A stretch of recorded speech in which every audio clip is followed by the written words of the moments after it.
Welcome to the Mullin It Over podcast with Reverend Jack Mullins and Austin Covey. So, a next question, I think from the same submitter, maybe, says, is even our progressive theology anti-Semitic? And this is a second one where I'm very curious about the backstory to the question.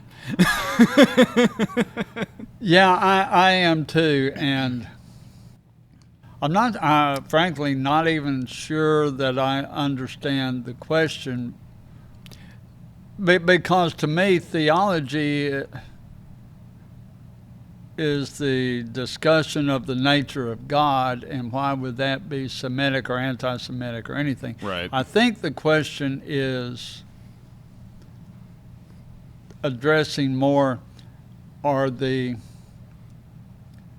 churches, the liberal churches, progressive churches, who are coming out in defense of the ending of the war in Gaza and the treatment of the Palestinian people.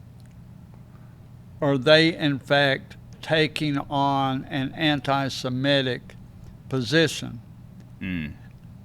Which, to me, almost feels like, can you criticize the policies of Israel without being anti-Semitic? Right. Because it feels to me like there's a lot of knee-jerk. You can't criticize Israel, or you are anti-Semitic, right. which I don't embrace that position.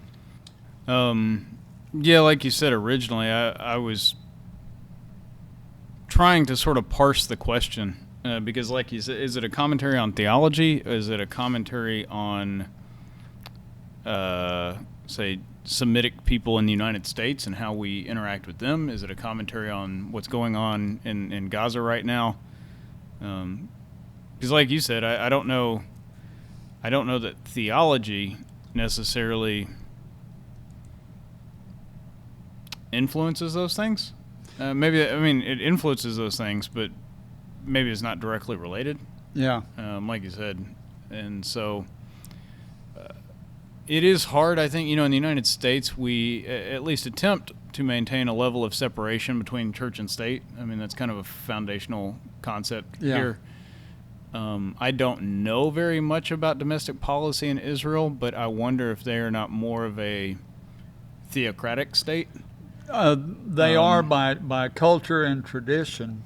But their religious leader is not the leader of their country, correct? Right? They don't have the rabbi is not, or I don't know what you would call right. It's not rabbi, like in the Islamic, not like in Iran where the mullah or the Ayatollah. The Ayatollah. Yeah.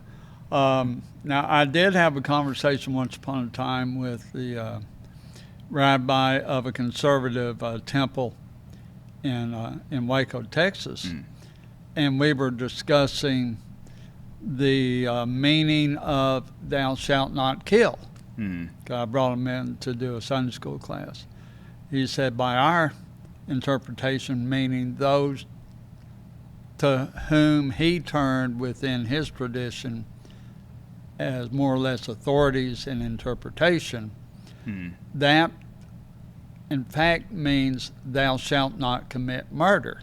Right. He said we are permitted to engage in killing of another person in defense of our home, of ourself, or in defense of our country.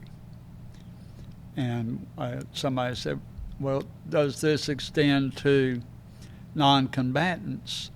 And he said, it can, if we perceive that non-combatant as a potential threat.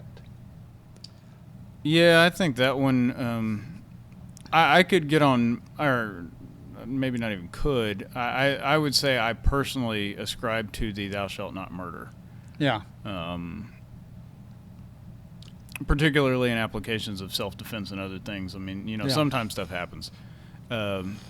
Non-combatants a little bit. I think that might be a little far afield from the question, but I think probably there's a reason that the Geneva Convention exists and we don't fight non-combatants. Yeah, exactly.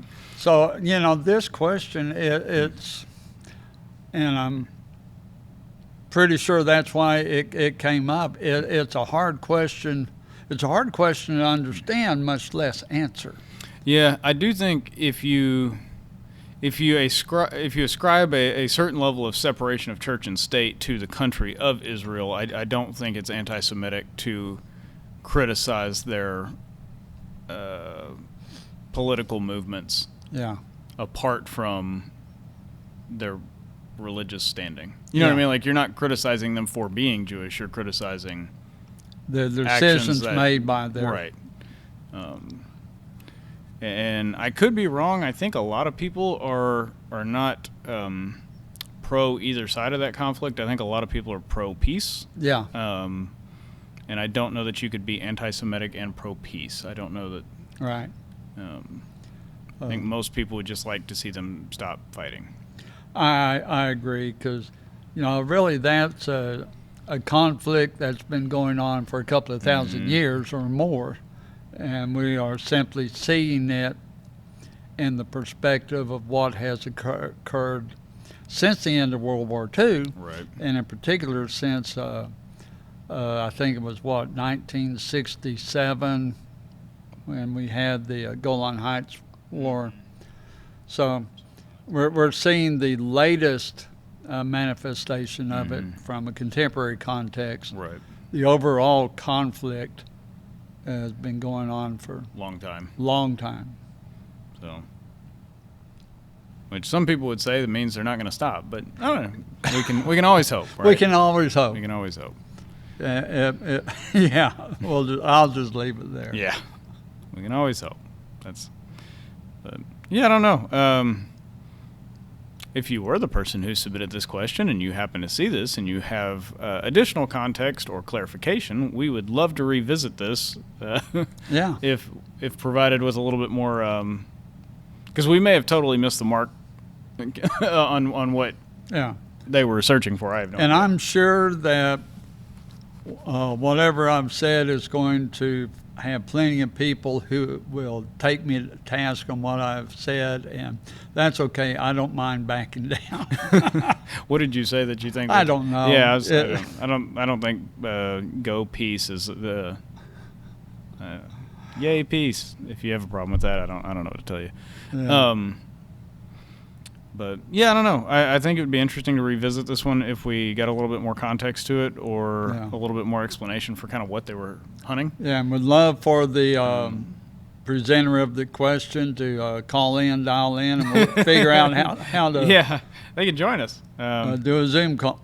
Or if you're a separate listener who has a different take on the question, or you would like to ask us to clarify a different part of it, or take it in a different context, put it in the comments, or send us an email, and we'll do that as we can. Exactly. Thank you for joining us today for this episode of Mulling It Over. I hope that you found something meaningful and beneficial to take with you. If you have any questions or topics you would like to hear us discuss, you can either put them down in the video comments, or you can email them to us at office@irvingnorthcc.org. As always, we want to invite you to join us for worship every Sunday morning, 11 o'clock a.m.